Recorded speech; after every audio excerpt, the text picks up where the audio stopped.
So today I have got Will Yeske. He is a combat veteran with a unit that has relieved me out of many combat zones, the 82nd. 11-year combat veteran. He is an author and a serial entrepreneur. Let's go ahead and bring on Will Yeske. Hey, how's it going, man? Donald, it's going great. It's good to be here. Yeah, man. So let's start out before we get into the book and everything. Let's start out with your military career, man. What made you come in the military? Oh man. You know, my mom swears up and down that it was this particular, and maybe it was, but there was this particular exercise I ended up going to that was I've never seen anything like this since. But it was some reservists doing a war game. One of my dad's business partners was a reservist, and I didn't know this until later, but he was like a full bird colonel. I had no idea.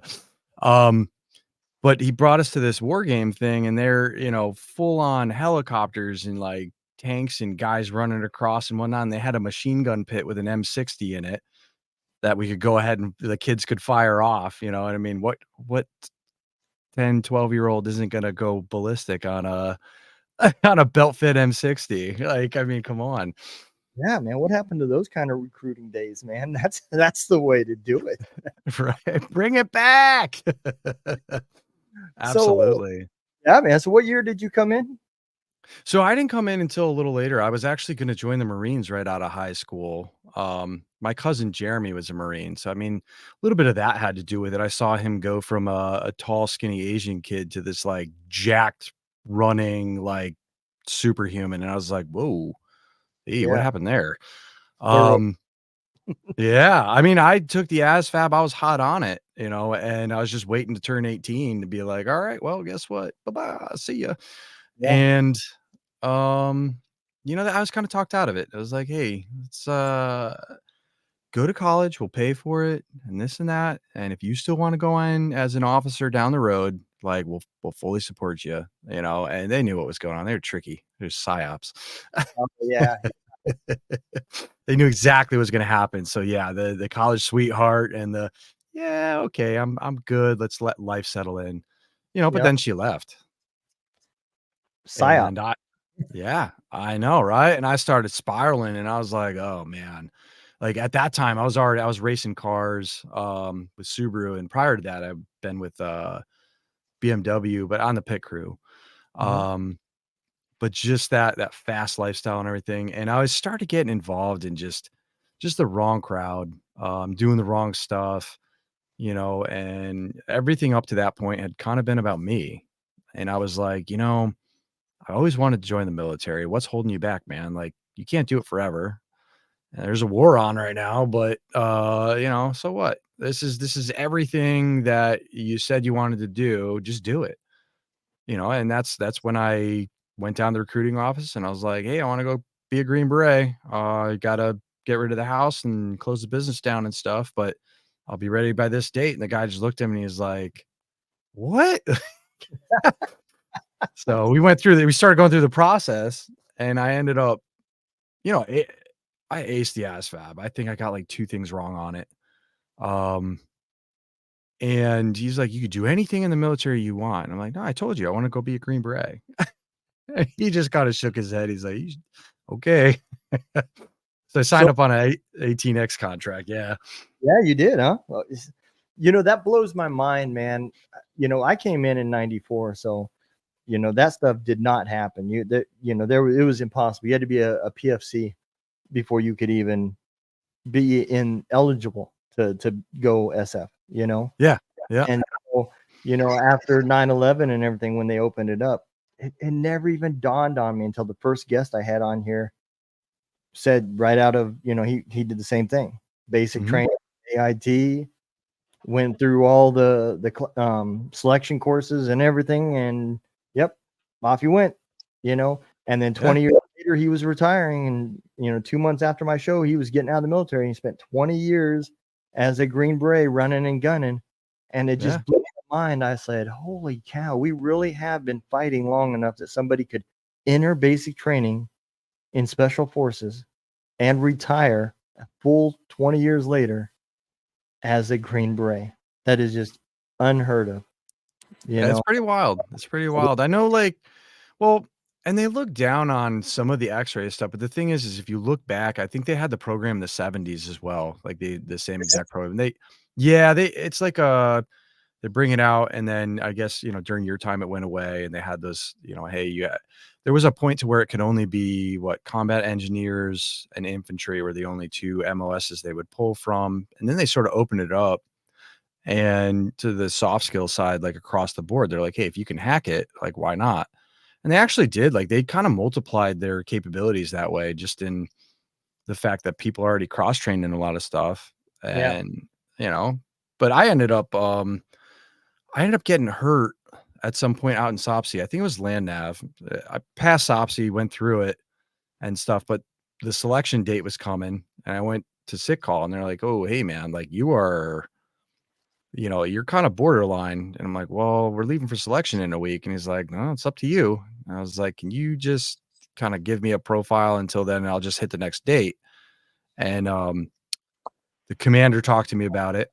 That was there, and they okayed everything. And I ended up in med hold.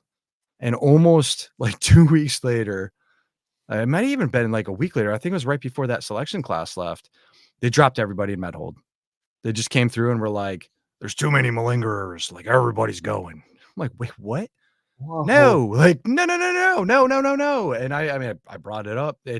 With the cadre that was there, I'm not dropping names, but man, with the cadre that was there, the two that were there when I was there, they weren't having it. It was like, too bad. See ya.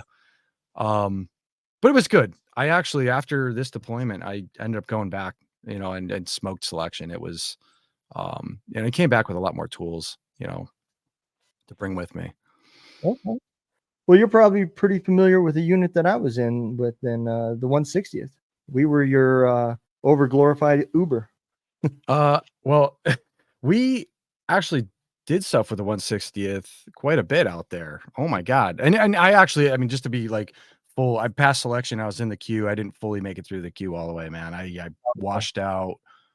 Oh man, I was in the queue for like 2 years. I mean, we're talking, I was in there a long time. Yeah, people think it's like basic training AIT. What Mm-mm.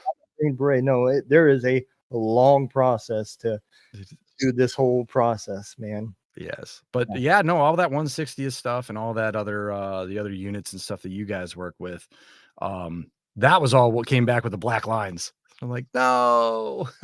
Of Yep. course, Yeah, there's man. plenty more stories in there, but I was a little disappointed. Everybody likes the cool guys. Yeah, yeah. It was the best part of my career. I will, that side of the military is by far the budget's the biggest, and the life experiences are the greatest. So, you Yeah. know, my hat's off to anybody that goes to that side, because it's the best side of the military. It's the big boy program, you know. Yes, it is. So I absolutely loved it, man. So, what year was this your first deployment, or had you deployed before that? Nope. This was first deployment. So I got to the Deuce in December of '08. It was like right during their ball or something. It was crazy because we ended up sitting around all day. And then like I think it was 9 o'clock at night when the first sergeant finally came in and saw us. I'm like, you gotta be kidding me. And this guy's dressed in his class A's, with some whiskey on his breath. And I'm like, are you serious? Like we got held over since 9 o'clock this morning for this? You gotta be kidding me. Um, but it was a really good unit. They were tight. First Sergeant McAllister was like super disciplined, but we soon found out the reasons why. I mean, you have to have that discipline instilled and that tightness within there for the foundation, the basics. Because if you don't have that, it's gonna fall apart when it starts to hit the fan. Yeah, absolutely, man. And this one was '09 to 10, so from September '09 to September 10, and we ended up entering the Arghandab, in December of '09. So So let's talk a little bit about this particular deployment. And I know I'm yeah. going your bio, because I intentionally didn't read all of it because I wanted to talk specifically about this part. So in this part, it says, that damn the valley was a phrase regularly uttered by the men that spent any amount of time in the, and I know I'm going to mess this up, the Arghandab River Valley during the deployment of Two Fury of Afghanistan in 2009, 2010. The valley has claimed bodies from the troops of Alexander the Great, the British Empire, and more recently, the Russian army. So a lot of people don't realize how much history and how much war has happened in Afghanistan. Yeah. Let's talk real kind of briefly, kind of describe the area where you were at, and why is this kind of like the Bermuda Triangle for people invading um, Afghanistan? Well, I mean, a lot of this has to do with the fact that we if you go back to the beginning of the deployment, we were actually slated for Iraq, Okay. and executive orders were cut from President Obama because they had the surge into Kandahar coming. So they moved us to this advise and assist, and we ended up in Helmand province. Helmand province is, I mean, very flat, very dusty, your standard desert type environment.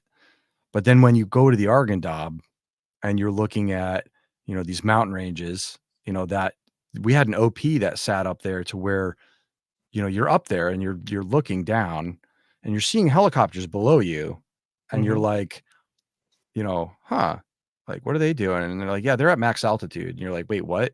They're like, yeah, like we're higher than they can fly because the air is so thin. And Yep. it just starts to blow your mind. So not only do you have the mountain ranges and the heights and everything, but then you come down and there's these villages nested in these valleys, and there's farmers and there's pomegranate fields and there's grape fields that, if you've ever seen the grape fields in Afghanistan, they're perfect to just hunker down and wait and throw an ambush out, and then split, and you won't even see anybody just because of how the terrain and stuff goes. But between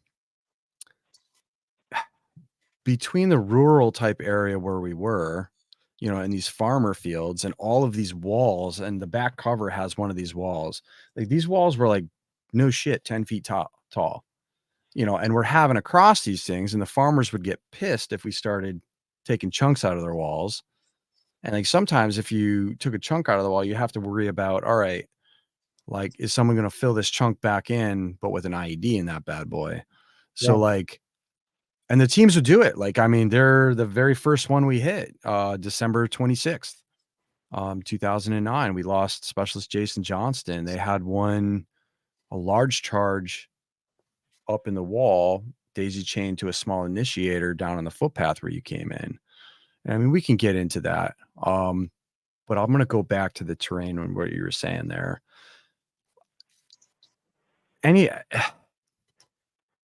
it's such a hard region to move in, and if you actually look on the social campaign, there's a grid map on there of our AO, Hmm. and when you look at how small of an area we had, but just with how much activity we had, it was nuts. And it was just strange because across the river, they would never try to attack us directly. It was always lay in ordnance. There was one, a few instances, like there was one describing in one where they started the fight off with tossing a grenade over the wall and stuff. That didn't end so hot. But I mean, for us it was okay, but man, um yeah, that was crazy. That was we had a 240 gunner shoulder firing down into the orchard because he couldn't traverse the gun low enough to like get Yeah. down at the guys, and he's got AKs racking back at him and like splinters hitting him in the face. And he was like, I thought I was done, man. I thought I was done. It was just why. And here I am below them because they're on the roof of the building and I'm below them on the radio. Hey, we're in contact. Yeah. And that was the early stages problem that we did experience in Afghanistan. And a lot of people didn't realize that especially Operation Red Wing, we put ourselves in situations where we set up fobs that we could not protect. They really Mm. weren't fobs. They were outposts that we couldn't protect them. We didn't have the high ground, we didn't have the terrain knowledge, and we were trying to hold ground while we were moving forward and moving through, and it became impossible to hold them for long periods of time. Mm. And it sounds to me that this was just another area where it wasn't an ideal to place, but we tried to keep it and maintain it, and it seemed like other countries did the same thing, you know, but it Well, becomes a rough thi area. this particular one, there was so much stacked against, like, even the guys before us. So if you look at the guys that we replaced, there's an article out on the news. It's called Colonel Harry Tennell's Ill-Fated Stryker Brigade, and these are the guys we replaced. So our battalion commander had been at one time General Stanley McChrystal's aide. Mhm. So he reached out to him when we were in Helmand Province because he was trying to get us into Marja. And he's like, "Hey, man, we were working out of Lashkargah, and he went to the Brit commander, and they didn't want to deal with us. So we went to the Marines, and they were like, a bunch of paratroopers on the battlefield, cowboys, like, just stay out of it." And we're like, "Come on, man, like, get us into the fight." So he didn't want us in Marja, so he kind of turned and was like, "Hey, sir, like, I got some hungry paratroopers here, like, want to get into it. Let's go. We're going up and down this highway. We've been in, a few ticks, but nothing crazy." Um, and he's like, "Well, we're moving into Kandahar. I got a spot for you." And we replaced, 5th ID out there, and they had been rolling in strikers. And Yeah. if you look at a striker and then you go back and you look at Russian BMPs, Mhm. what does a striker look like to you? Real similar. Yeah, very so. It almost looks like a modernized BMP. So here these guys are rolling through the Arghandab, which, if you look at the history books, I think it was 87. There's the Russian Battle of the Arghandab, and they lost like a brigade's worth of troops in there, including Afghan counterparts they were working with. I mean, if you start breaking it all down, you're like, wow, this looks extremely familiar. Yeah. Um, and we went into the valley and we ended up establishing what was Cop Ware. And that, from like what you were saying there with undefendable places, that's where wasn't like that. It was defendable. And we had the OPs, we had people up on the mountain watching, Overwatch and some other stuff. So, but in the beginning there, the HESCO barriers that they brought in, you can see it in a bunch of the pictures. They're just flapping in the wind. There's nothing in them. We had no way to fill those things. So Yeah. we had no outer security on us.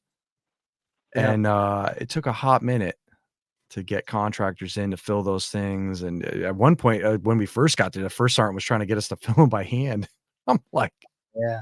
so they Hesco, was, it would take you months to fill one, you know? yeah, yeah. Oh, they filled one. It was like 3 or 4 days later with a work party of like 7 guys working on it 24/7, where we would rotate. And it just these work duties that, like, the amount people don't understand that the workload and stuff. And even when we moved out, so we started out in established Copware, but then we ended up being split off, and we took second platoon's place at Cop Johnston, and then Mhm. second platoon moved to Ware to kind of give us a little bit of a break.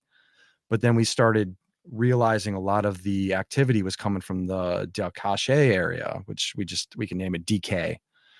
Um, So they were like, "Hey, we gotta establish something out of there." And that's where they pushed second platoon out to DK to cover that area. Wasn't too long after, actually, we had a suicide bomber incident, um, with, that took out Sergeant Alan Thomas and, Specialist Will Ross, and that was one that we were on a KLE out at DK. It's myself and, Lieutenant Demarest was running it, and, Sergeant Thomas was the squad leader and 3rd squad, and we went out to DK, and they were at a blocking intersection, and I went in with the LT, and I can't remember who we used as a scribe for that one, but we're in there in this meeting, all right, and we were maybe in there for maybe 5 minutes, and boom, and we come running out, into the aftermath. But pulling everything out and talking to everybody and pulling the situation apart, the guy that had approached the suicide bomber, just the techniques they would use, he had the pressure plates were on his knees. So when they told him to stop, he stopped and they knew something was wrong. And that it was the Afghan police counterpart that actually racked his weapon. The machine gunner kind of hesitated. And the Afghan was the one that racked it. And this guy put his hands up and he went to his knees and then put the pressure plates on his knees and just, and Wow. machine gunner Jordan Flake, he was like, he saw this guy's rib cage just like flying through the air. And I know afterwards, um, after everything, the dust settled and whatnot, and we're out there and everything, I'm doing a blood sweep on Flake, and there's this guy's ear on his shoulder. And I'm like, and he's like, "Oh, what was that?" And I put my bag down on it real quick. I pulled my bag off and put it down. And I'm like, it's nothing, dude. Just freaking checking him over. But I mean, there's pieces of his dude on this guy. And it was just like, man, Yeah. crazy. What for? Why? Yeah. I mean, well, and that's the other thing too. I can't remember who I was talking about with this, but it's a whole different world when you're fighting a military that um is part of a government, and they're fighting for a country. But you're fighting for a group of people that believe the ultimate goal is to die. So they have nothing to lose. They you Yeah. know they, they are marching towards heaven, and as Mhm. long as they die in combat, going down like a warrior, life is about to be good.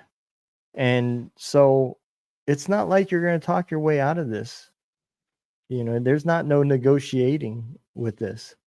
So it's a different type of combat, man, because it's you don't know who it is, you don't know who they are because they're not in a uniform. They're Mhm. it could be a farmer, it could be a terrorist. You don't know, Yeah. you Yeah. know. An AK-47 is the shotgun of America. Everybody has one. You know. Oh, yeah. No, we even, we had, in Helmand province in that, firefight, we had a 14-year-old kid, you know? Yep. And that's one of the ones we ended up saving, actually. But I mean, like, this kid just, picked up in jihad, and sure enough, we brought him back to the Brit aid station and dropped him off there, and they said they released him 3 days later, and we're like, "Well, that guy's gonna come back, a bomber for sure." Yep. I mean, he was phew, Yeah. yeah, It is unfortunate, man, and it's a no-win situation. And unfortunately, I don't see the end of it. That country's been fighting for, as we just talked about, years and years and years. And whether it be America or another country, there'll be another country in there fighting with them somewhere. well, they're very unified, like, I mean, it's that tribal that they're that Oh, that tribal type mentality, but if you give them a common enemy, they're very yeah, good about banding together, and then the common enemy leaves, and they go back to fighting themselves, and yep, it's just crazy, you yeah, know? It's I don't know if there's really it's crazy to see, and it's weird to think that maybe if something like in the very beginning, General Dustum there, if they hadn't have taken him out, where would this have gone? Who really knows? Who knows? What would a unified Afghanistan look like on its own? yep, Um, will we ever find out? yeah. Yeah. And not this go around. Maybe next go around. Who knows? So Yeah. let me ask you this, man. At what point during at any time as this was going on, let me ask you, at any time during Yeah. this deployment, did you ever sit there and go, "Hmm, we should write a book about this place," or did that come years later down the road? At, This was like a prophecy, man. And it was I actually did not I never wanted to write this thing. But I will say at one point on Cop Johnston, Sergeant Robert Muscle, he like literally threw this out there in the universe, and the universe was like, "Oh, okay." Um, and I don't remember like at what point, but I remember it in my head exactly what was going on, at the time. And he goes, guys, like 10 years from now, we're gonna see a book about all this with Yeske's name on the cover. And I'm like, dude, there is no way. And this isn't even like bullshit, it sounds like, yeah, okay, guy, but no, I'm like not even messing around. Like it's too crazy to not be true. It's just wild. Um, I honestly I thought he would've or we had this medic with us. He got sent over from Charlie Company, Doc Schultz, hell of a guy, just really good dude. He reminded me of Private Joker, from yeah, Full Metal. there's that philosophy. Yeah, I know. It's just it's funny, good amount of humor. He would occasionally just show up for patrol with sneakers, and the platoon sergeant wouldn't realize until we were already out there. He's just rolling out in these white New Balances, and we're like, "Bro, seriously?" He wanted to be light on his feet, man. Oh, he sure did. Yeah. Nah, Doc Schultz was awesome. He actually I saw him recently, and the weirdest thing, I was doing one of the classes, with Columbia Business School, and, when this thing came up, he was like, "Hey, I'm a professor, or I'm an assistant professor, but I'm going for my master's." And I'm like, "In what?" And he's like, "Writing." Like, "Really?" I'm like, "Where are you going?" He's like, "Columbia." I'm like, "Wait, hold on. You're at Columbia with writing?" He's like, "Yeah, and I'm graduating on this day." And I'm like, that's it's so weird because I was in New York for that. So I got to see him walk the stage, like, and I actually snuck into, because it's a ticketed event for Columbia. I snuck into that bad boy. Like, he's like, "There's no way you're getting by everybody." I'm like, "Just wait, man. Listen for attaboy Jake when you cross the line." And sure enough, There I'm you up go. upstairs, "Attaboy." Man, you're a Green Beret, man. Of course you snuck in. No, I'm not a Green Beret. I was almost a Green Beret, almost. So I thought you said you went ba you so I after went the back past selection, oh, okay. yeah, Right, that's was in it for 2 years, washed right. out just prior. Just, That's right. boo. Yeah, yeah. It look, the fact that you made it through selection, what is the washout rate? Even in Oh, the man. is like still like 70%, and those were like when they were taking high numbers, I was because gonna say that's way beyond our class was so our class was a small class. It started with 460 people. We ended with 97. okay, yeah.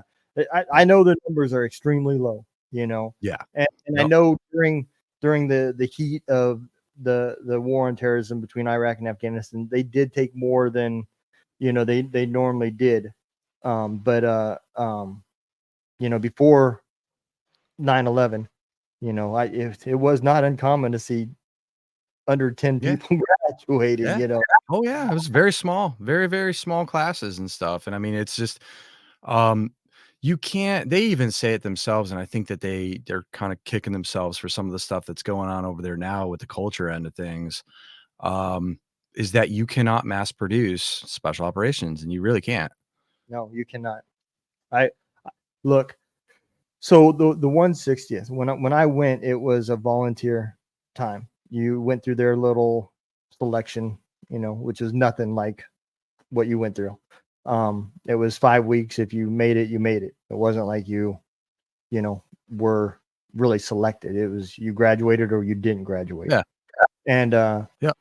um, when they didn't get rid of that, but at some point, they opened up another battalion in Washington State, and they couldn't get enough people to volunteer to get that battalion off the ground. And so Mm, they opened it up to DA Select. And when they did that, we started having people pissing hot. We started mhm. having the sick call rangers. I mean, Yeah. they started having regular Army problems. Yep. Yeah. I Yeah. There literally, there there has to be a selection process. Anything like that, there has to be a selection process, and there has to be, like, a rigorous standard, and it's gotta be met. Like, I mean, I've seen it across the board, and with anything that you're doing that's a cut above the rest, you have to have that barrier to entry. yep. And that I exists in the civilian side too. I mean, the exact same, like, you gotta go through these steps and Yep. in this process to get there, people just don't realize. I Do the had a work. soldier that would fail 2 PT tests and then pass the third. And I remember one time where we were climbing ropes, and he would grab a hold of the rope and then just dangle there, not Oh my on the ground. god. And I'm like, Just "You pulling can't a dead fish. even get off the ground." And I finally pulled him aside. I said, "Look, man," I said, "after the third time, I get it." I said, "You don't wanna be here." I said, "What is your problem with this place?" He said, "I don't wanna be a part of a unit where I have to go through a course just to be here." And so it took me a while, but I finally got him down the road, right? And he was Yeah, in. bye-bye. It was literally like 4 or 5 months later, I seen him marching a form or running, doing PT, running a formation down the road with E5 stripes. I just shook my head, man. I'm like, man, that bar is low. But yeah, Yeah. you know, What are you gonna and do, you can imagine the caliber. I mean, we'd obviously not have enough to feed the army and have the military we have, but man, we'd have a lot stronger military if we had a selection course for the whole military.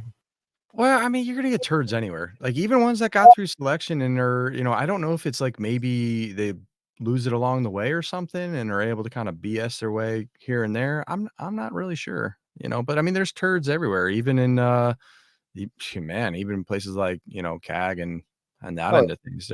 They yeah, seem to somehow slip through the poop seems to slip through the cracks. yeah. They shine until they get there, and then they just let it fly. Yep. So I'm assuming you come back.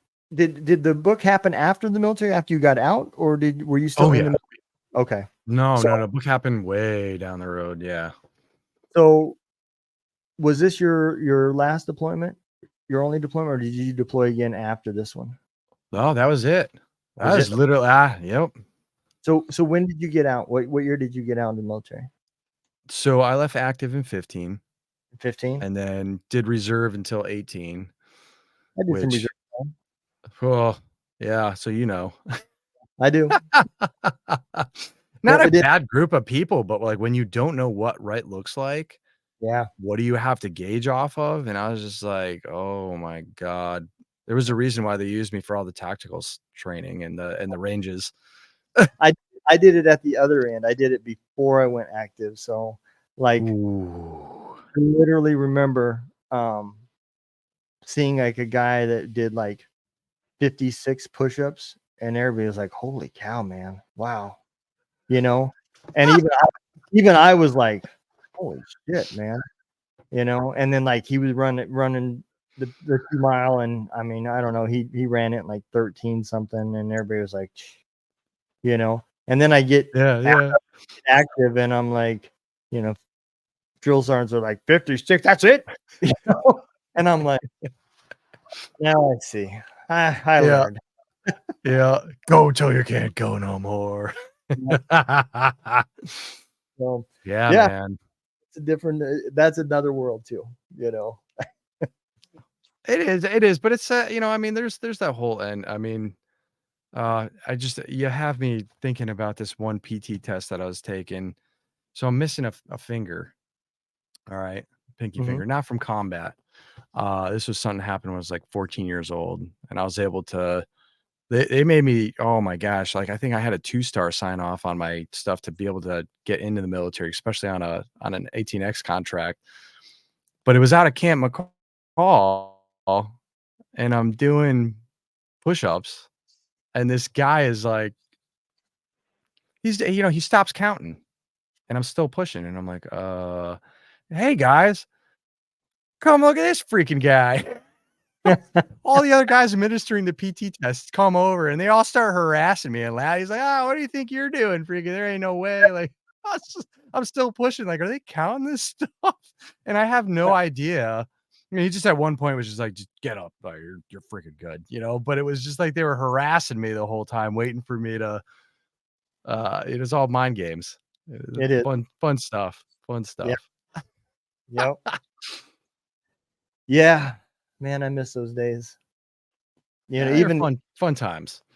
even through, the 160, they did the same thing, like the 2 mile, they had a guy counting your time when you crossed at the 2 mile, but the finish line was like another half a mile around. So where we thought the end was actually 2.5 miles.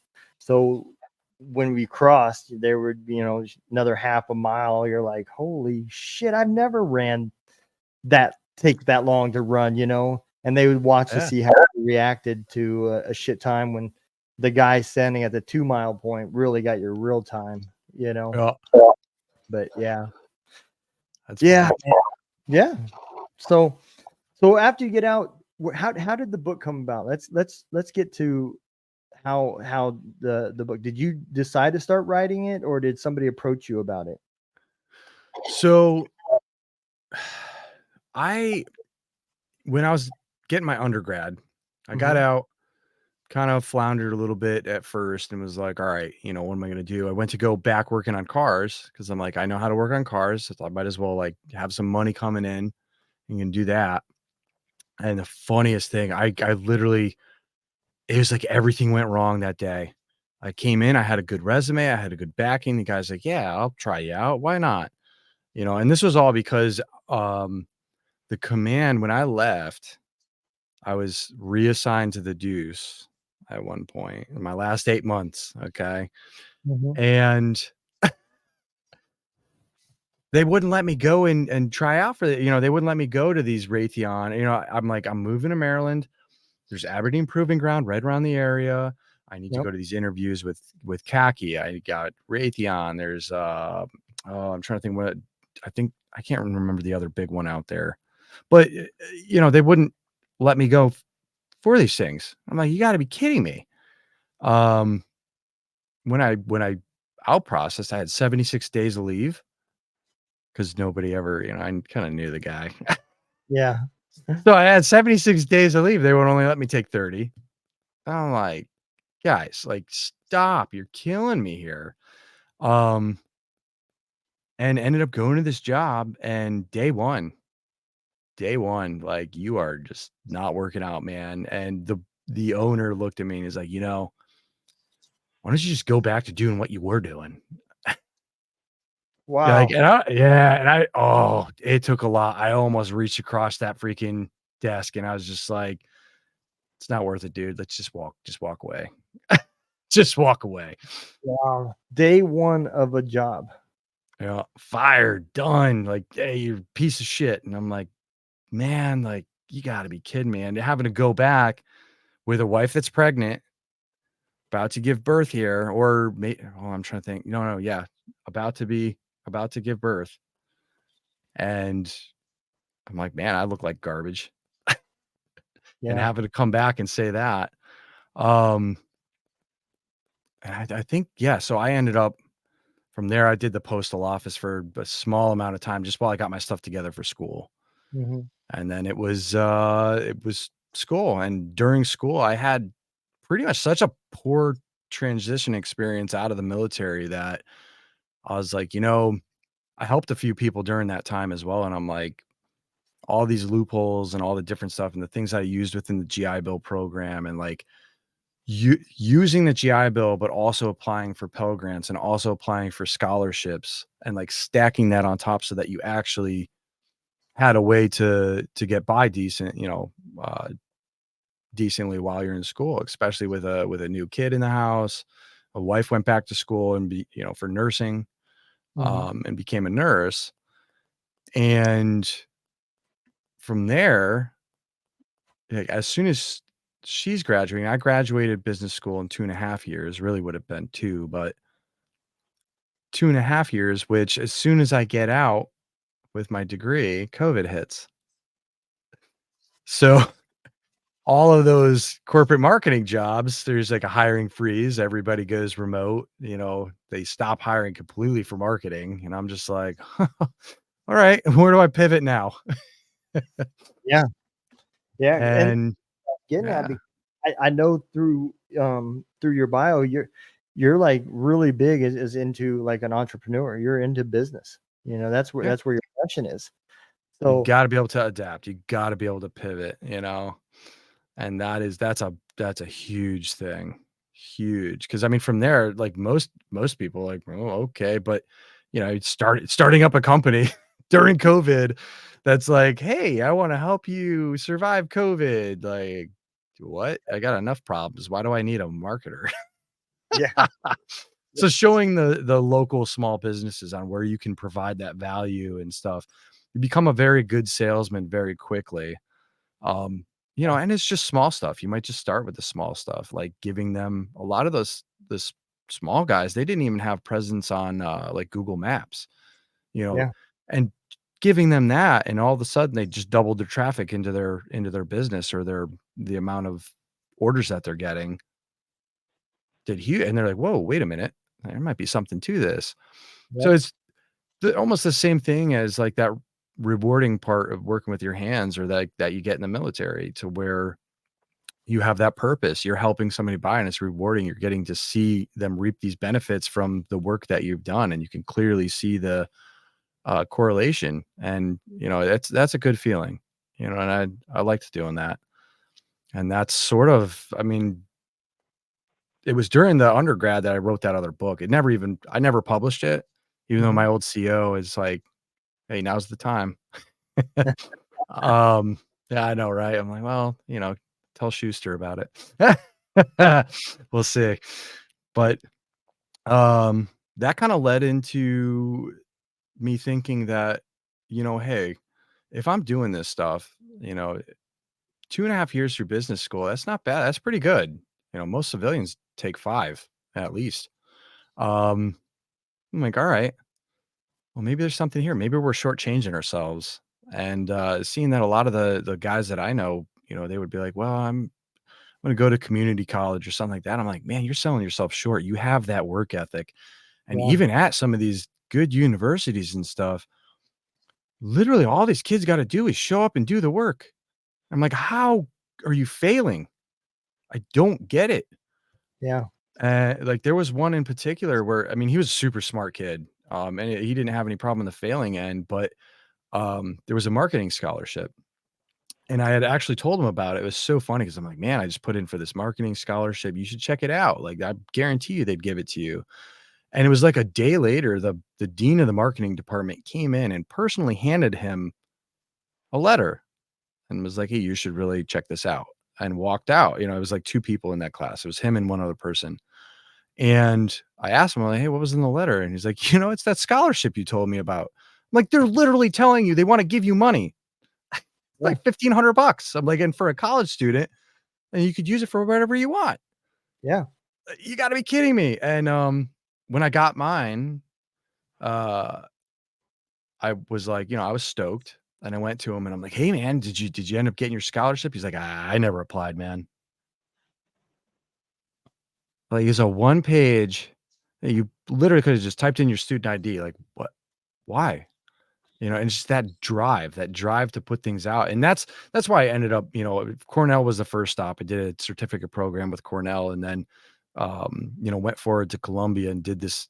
It's it's just it's kind of in their certificate, but it's into a program to where you actually end up being alumni, and it's you can put it towards, graduate stuff and all that. So I mean, that's really what I wanted it for, was the networking. But to be able to do that and to be at a school like that and to be like, guys, you can be here too.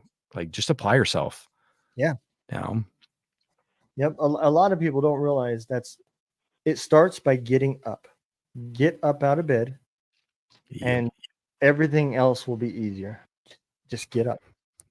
Just get up. Right time, right place, right uniform Goes a is lot. like the baseline, but you would be surprised on how long of a way it goes in normal everyday, everybody else's life. Yeah. You are absolutely right. Man, I'm gonna tell you, man, this, I knew we were gonna talk about the and I knew we were gonna talk about We've uh barely touched on this thing. We've been but talking all around it. yeah, there's so many life lessons here. The civilian world is absolutely like you said, and so many soldiers have got those same stories. Maybe not as harsh as what you encountered when you went to your first job, and the guy literally was like, "You're fucking a douche. Get the fuck out." On day one. But that same mentality is there, you know. Yeah. Uh, and I've talked about this on my show before too. We all give other branches shit. That's internally we all do that. Yeah. And I give the Navy probably the most shit. But Oh, I will tell yeah. in all honesty, I did try to go to the Navy about year 8, 7 of my army. And Okay. the reason why was I wanted a little bit more technology. The Yes. the Army is not about technology, they're about speed. Take Yes. big engine out, put big engine in, get vehicle back on the combat zone. Yep. Cared about. And, I wanted more of, "Let's tear it apart, let's fix the problem, and let's put it back together," you know? Mhm. And that was the Navy and Air Force and stuff like that, and the Air Force ain't gonna take prior service. So I went to the Navy recruiter, and the only reason why I didn't go is because they couldn't guarantee me a job as a CB. And I knew in order to get what I wanted, I would have to be a CB. Um, Yeah. CBs are awesome. Oh, man, we had them show up at one point. CBs, I love those guys. yeah. So that's the only reason why I didn't go. And unfortunately, it does show when we, as Army guys, transition into the civilian world.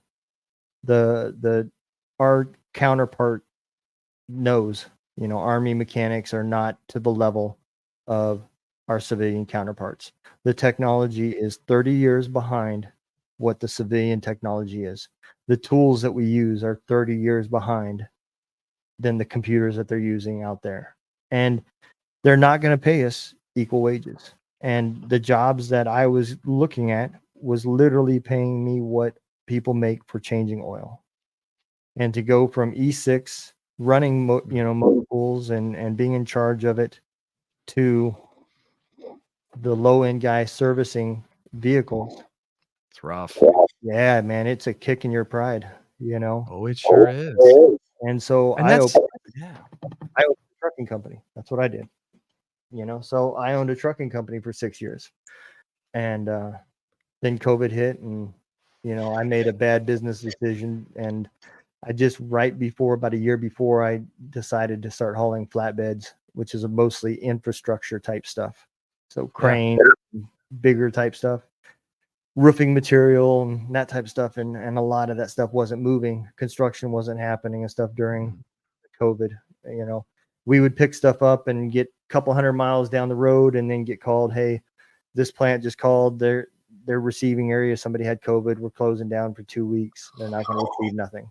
So we'd have to turn around and go back, and then I wouldn't have any more loads for 2 days. It'd take me 2 more loads because I'm an owner operator. It'd take me a couple more days to find loads to get me plan back out and get rolling again.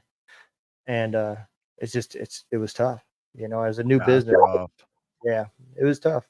So I ended up closing it, partially for that, and because of my mom's health. It was getting too hard to get back and forth to Iowa to help take care of her. So I made that choice. But I think a lot of military guys kind of came in terms, especially Army, they came in terms with that and decided to open up a business of some sort. And I think a lot of military guys discovered failure really quick because it's not easy, man. No. You know, there's a lot more to it than, if I always ask people after I learned what owning your business really is, and if you ask somebody, hey, why do you want to own your own business, and if they tell you it's so I can set my own schedule and work my own hours, you can already know they don't know nothing about running their own business, because you're working every minute. You're working because Yeah. You are the work, business. yeah, when you're not at Yeah. work, you're at home thinking about work. Because if you're not, your business is suffering. I'm saying that, man. So, my hat's off to anybody that is a fan of owning businesses, because there's a lot of stress to it. There Eh, is. Yeah, And if you ain't growing, you're dying. Like, people are like, "Well, what do you mean? Like, we're comfortable." I'm like, "Well, then you are heading the way of the dodo, bro." Like, yep. they're like, they just don't get it. And then sure enough, you see it fold a few years down the road.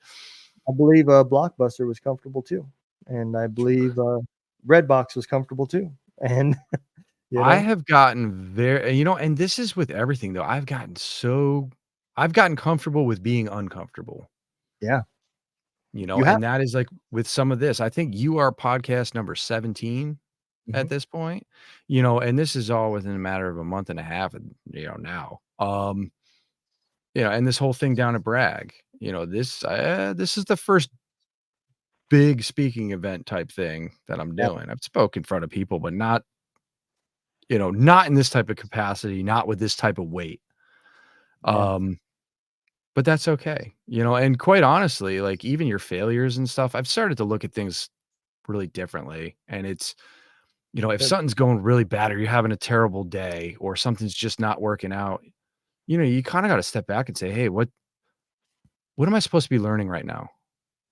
What Yeah, am I being taught? Like, and you take that tactile pause and you take a breath and you listen, and more times than not, you see, oh, okay. yep, Or you might not see it right away and you just got to drive on one foot in front of the other. But eventually, there's stuff like with this, there's no way this could have come out 10 years ago.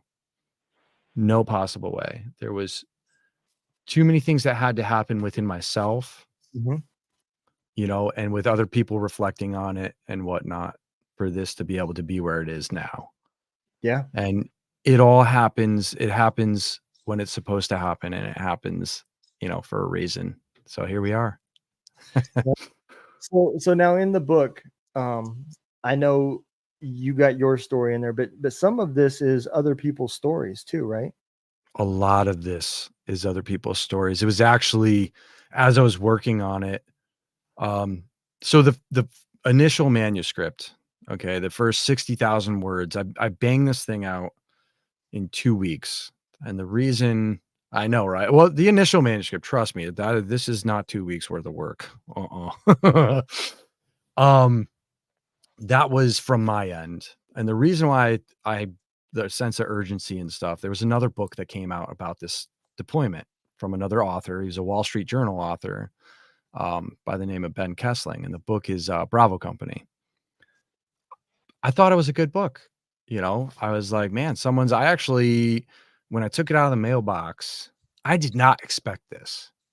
I took it out of the mailbox and I ripped the cover off it. And I was happy. I had been talking to people about it and I started crying. And I Wow. was just, what is going on? And I think it was because I realized that somebody was actually listening at that point to like what had happened. Mhm. And, you know, I, I read it and I had my own accounts down before. A lot of the guys had started to talk before this book was even out. Oh, I'm not getting a good feeling from this and this, and that. I'm like, guys, chill, man. He's a good author. Like, there's nobody better to tell our story. I mean, it's Wall Street Journal. He's a combat Marine. He's got combat experience. Yeah. He might not have been Army, and might not have been in the Arghandab River Valley, but, like, give this guy a chance, man. Read through it and stuff, and it just didn't resonate with the guys. Um, and I think part of it was there was some stuff that was, historically inaccurate, but at the same time, like, that guy could only put down what he was told, Yeah. and he was not able to interview, the access to interview everybody. There was guys with that whole, "Oh, he's a reporter, I don't wanna talk to him," Yeah. and "Nobody needs to hear this story," and I'm like, no, people do need to hear this story, man." If anything, I don't even at this after this thing was done and whatnot, it's very affirming when these guys come back and they're thanking you for it, or you get the rundown of what they thought about it and the review of what they thought about it. That's what I care about. I don't care if some civilian gets on there and 1 stars it and is like, "Arr, baby killer," and this and that. So what? You're not my audience, man. Like, this isn't for you. Yep. And, coming around and writing this, I even called the author of that other book and was like, "Hey, man, you interviewed me. You heard my story. Like, do you think this is something that I should put to paper, number 1? And number 2, like, I don't want you to think that this is something that I'm piggybacking off of. This is not That's not what this is." And he's like, "No, yeah, I think you should, put it down." And he gave me some advice as to, continuity and stuff, and we've stayed in touch, about everything. He actually just released his paperback, yesterday in Bravo Company. I'm like, "Spot on, man." Gave him the congratulations, he's a good dude. Yeah. Um, He but this he's one was like Yeah, you exactly. should be How happy. can you not Exactly, you know? And it's Yeah, that's another thing that needs to stop within the veteran community is people tearing each other down. We already have enough problems as it is Yep. to we need to be lifting each other up. Yep. Um, that's not the way. I And agree. I've told the guys too that, look, if there's things that rub you wrong in this book, or if I got something wrong, and they've seen this book, like all of First Platoon has seen this book already, and the guys that were involved in the other incidences, like I worked very closely with them, and we shot things back and forth to where some of it while writing it was compartmentalized to the specific squads that were in these instances Mhm. because I didn't want crosstalk happening and I didn't want it to muddle up people's stories and I wanted to get their specific ones. So, like, when I would go to interview somebody, I wouldn't tell them anything. I wouldn't let them see what I wrote yet. I'd be like, "All right, let's get your story down from the incident." And then I would compare it with mine, Mm. or if I wasn't there for this particular one, although I was there for most everything. I was the RTO. So as an RTO, Yeah. you're the eyes on the battlefield, you're gonna be there. You're the radio, you're the commander's eyes. You call for help or you let them know what's happening. And it was a good position to be in. And like looking back, you're like, oh man, like maybe that's why I was RTO during that time. Like, who knows? Yeah. Uh, I mean, I whatever the case, made it writing it a little easier. I'm absolutely, man. So I know, like, with the RTO position, there's clearances and everything that's required. What did you have to clear any of that stuff to write the Oh book? yeah. Did you? Um, well, no. Okay, so yes, I did. Like, so that was with this whole thing, with it being I had said with this other author's book, with Bravo Company that there was concerns as to historical accuracy and the fact that it was a narrow scoped story in order to tackle uh problems within the VA, dealing with veteran suicide and with some of the other issues out there. Um, which I mean, he did a good job at that. It was the audience it was meant for. He did great, I thought. Um, this one, like, I was like, okay, so the guys want something historically accurate. Like, let's do it. And once we started dialing this stuff in and getting the more stories, I started getting back feedback like, man, you know, it was head and shoulders. The feedback was much better on this stuff than it was for the stuff that was just my own. Yeah. And I started realizing that, like, you're writing this. differently now because it's someone else's, and the amount of heart that started going into it, just pouring yourself into this thing because I don't want to fuck it up. Yeah. You know, that's the biggest thing with me during this is like, didn't want to mess up the story, so I held myself to the fire. That's Yep. as soon as I got that publishing deal from Casemate, and even that, I thought this was going to be something that was self-published, honest to God. I was just like, well, I'll put it out there for the guys and this and that. But I was like, but what if? And I was like, okay, so what military history publishers are out there? And I saw the list of publishers. I'm like, okay, like which ones are legit, which ones are really good, which ones can present a good story. Okay, and I narrowed it down to a few, and I sent out an email burst, and Casemate came back, and they're like, "Hey, we're having a roundtable in a week. I'd love to take this to it." I'm like, "What?" And 2 weeks later, I'm like, "All right, whatever," and I get this call, and they're like, "Hey, you're in." I'm Wow. like, "Wait, what?" And they're like, "Yeah, but the title of the book, we're not really sure of the title of the book, and the cover picture, you said you have a cover picture, but we're not really sure about we'll see." And I'm like, "Look, the title stays and the cover picture stays, but here's the deal. I'll send you a concept of the whole thing, and I'll send you the story behind the cover picture." I sent this stuff out, and the very next day, I get a call from England, and they're like, "I get it. I understand now. What else do you want? What else can we do for you?" I'm like, so I asked for the moon. I told him, I was like, "Hey, the release date's gotta be October 31st," because crazy enough, it ended up on a Tuesday. And the significance behind October 31st is the fact that October 31st is the date of our first firefight with 1st Platoon within Helmand Province. So it's that battle by fire, and I was like, it just all fits, and I the Wow. odds and stuff of a Tuesday and that date and that being book launch day, and, like, there has been thing after thing after thing, like, where the guy like, so the cover picture, when I first put out the concept, it was it was a Facebook photo. Mhm. I think it was, like, 300 kilobytes or something. I was like, "Oh boy, like, how are we gonna work with this?" I hope AI can really use this paintbrush here. But, in talking with the guys and stuff, I was able to track it down and actually talk to the guy that snapped the picture. As they were recovering the flag, one of the guys had the foresight to pull, and you can see it in the full picture. I actually have the full picture up, but you can see the camera pouch on this guy. You can see Okay. the camera pouch on there.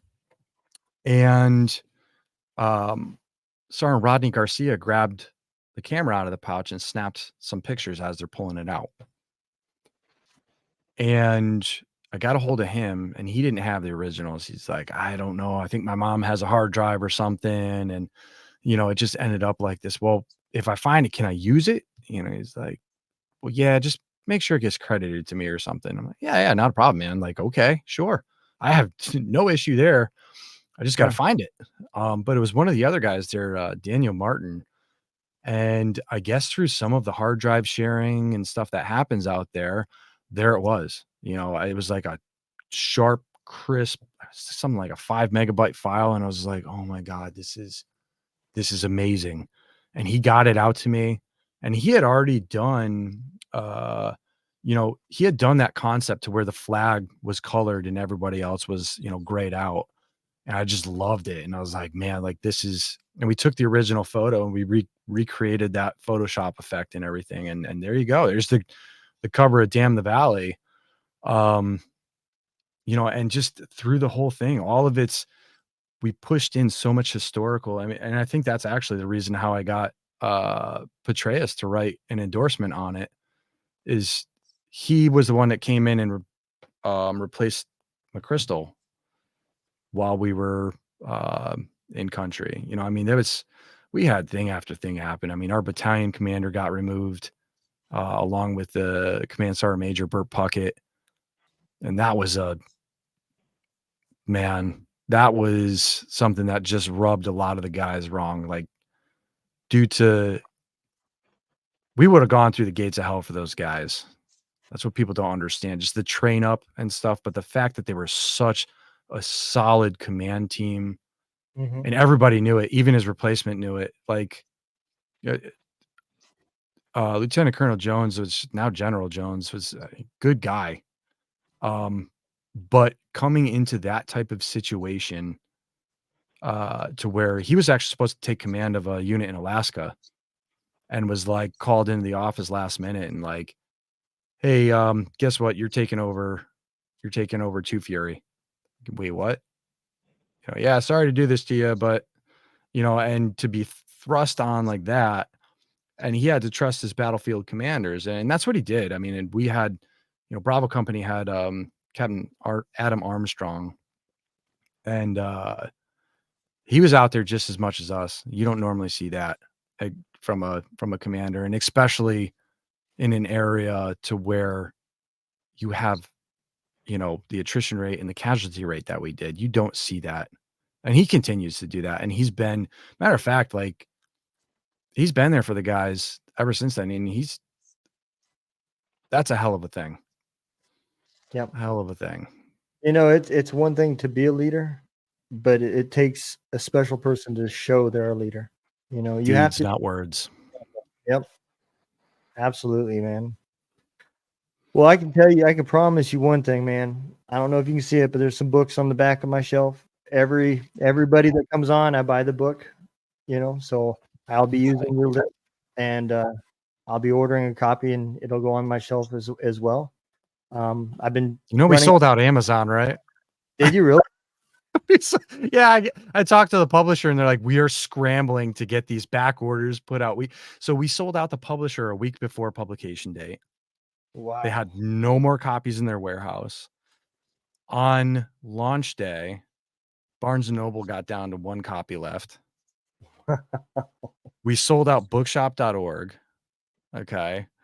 And then, yeah, just the other day, I mean, that's the end of week 1, I got in with the publisher and I'm like, "Hey, like, what's going on? I'm seeing, Bookshop is out of stock and this and that, and I'm hearing Barnes& and Nobles doesn't have any copies left. Like, what is the deal? I know Amazon's the big one for reviews, but, like, are we okay?" And they're like, "Yeah, so Amazon's a back order status now too." And I'm like, "What?" Yeah. So, I have no idea what they ran for their first run, so, I mean, I can't give you numbers and stuff, but, um, I think it's resonating with people, and honestly, like, it's great to see that, but better to see it's better to see these reviews coming in when I notice it's from, the guys, or to have one of them call me. One of them called me at like 5:30 in the morning the other day, and it freaked me out because I was like, "Oh my god, what is this call?" Like, Yeah. this guy's on the West Coast, so I know it's like 1 in the morning, 2 in the morning there, and he's like, "Hey, I got your book in the morning." He's like, "I just finished it." And he's like, "Thank you. It's exactly what I needed." And I'm like, "What?" Again, it just completely flipped, and it made my day, man. I mean, I had a smile from ear to ear the rest of the day, and I was just like, "Man," and he broke down while we were talking. It was just like, he described some of the stuff that he had been going through, and he's like, "I really needed to hear that stuff." And he's like, "When I hit that end page, man," he was like, it just all came out. Yeah. Yeah, And man. that right there, that's the reason. That is it, and that makes all this worth it. The year of pain and dealing with the editors back and forth and the deadlines and everything. And they were actually going to push this back 2 months. Um, because of I can't remember exactly. I think it was the shipping of the books. They were sending them from overseas. They were coming by boat. It wasn't going to make it in time. Um, and stuff. And I'm like, we have printing presses in the States. And they're like, well, they cost a lot of money. And I'm like, I will make it up in volume. And well, sure enough, here we are. So Yeah. here we are. Yeah. Yeah, man. That is awesome, dude. And I'm gonna tell you, I think you're the first author I've had on that has that side of the story. You know, there's been a few that were on that were self-published and a few that were actually published. But to have that kind of success, that It's congratulations, man. it's It's not coming from me. This is from the guys, man. Like, these guys are reviewing it. These guys are, the people that get out there and buy it and review it. And I mean, these other guys, they know the story. Like, but I mean, I know there's civilians out there and there's other army guys getting this story. There's guys that have reached out from the guys we replaced, as yeah, well as the guys that came in and replaced us. And it's been crazy to hear these stories, and all of them have said nothing but thanks for it. yeah. And it's been great. It's been so good. Yeah, man. That's awesome, And that's one thing I love about this show, man. I always search for guests that, and when I see something that interests me, or a story that fascinates me, and when I came across your bio, man, I was like, yeah, he's got man. So, I appreciate is there any other place other than your link that you want people to check out? Social medias or any place? So, I mean, obviously you have the damnthevalleybook.com, and that will get you to all the Amazon links and Barnes and Noble and everything, as well as all the different social ones. But on Instagram, Facebook, TikTok, and YouTube, it's all at Damn the Valley Book. And again, I post up daily, and I make sure that daily there's a picture. If there's other stuff, the book stuff that just they're kind of fillers and Hmm. stuff, but there's always something from deployment, daily out there. And it's eh, at some point it's going to have to be recycled, but we're not there yet. And it's more stuff is still coming in. More guys are actually hitting me up and being like, "Hey, I got more pictures." And it's been awesome. It's been so cool. That is awesome, man. And that's the type of stuff that builds the camaraderie, man. That's the stuff when you get out that the veterans need, you know. I would actually say too is, Don, that so on Damn the Valley Book, there's a link, or there's a tab up there for the wall of stories. And that's another thing. Share your story. Put it out there. I don't have it to where it's gonna post up automatically because, I mean, hey, it's the World Wide Web, and who knows who's gonna send stuff in. But if Yeah, you send it in, I'll look at it, and if it's I don't care if it's, like, super quality, it might be great, it might just be what somebody's looking for, but there's eyes on this right now. Put stuff out. There's someone that put some poetry out. I think someone sent a short story, you know, but that stuff, I will get your story out there, and that's what it's all about, and if someone wants to publish a book, I'll try and, I'm sure down the road, I'm gonna hold a class on this stuff online, like a webinar, like, "Hey, these are the steps," and creating these frameworks for other vets out there. Be like, "Hey, look, I went through the frustration and the ass pain, but now I can at least, as well as I do, if you give a veteran a no shit framework, like we have, like on the side of an AT4, hey, this is how you place it into operation." yeah, If you give veterans a framework, they will follow it. yeah, You're very good at that. yep. You So the are possibilities are coming. yep. They're coming. And like I told you before the show started, that's part of my nonprofit that I'm doing. So, I may hit you up and ask you to come together and I'll put you with Please some do. veterans and give them a class and maybe Yeah. some writing format type stuff and some tips and whatever, to kind of help them. I'd So love to. yeah, Seriously. I'm not a professional writer, so I mean, I don't know about but I can give them process, and give them the end of getting it to market for sure. and I But yeah, think no, please reach out. Let me know. where the majority of them have questions. A lot of them have the how do I get published? Yeah, What are the steps? They have those kind of formatting questions. Let me figure out that template. Let me tell my story, and then after I get my story, what do I do with it? yeah, Yeah. we'll So, get them there. We'll yep, get them there. absolutely, man. Well, let me throw our ending up, and if you don't mind holding on for just a quick second, I got a few things. But hey, I appreciate everybody that sticks around. I believe our next show will be next week. So stick around. We'll see y'all next week. Y'all be safe. Take care. And we'll see you later.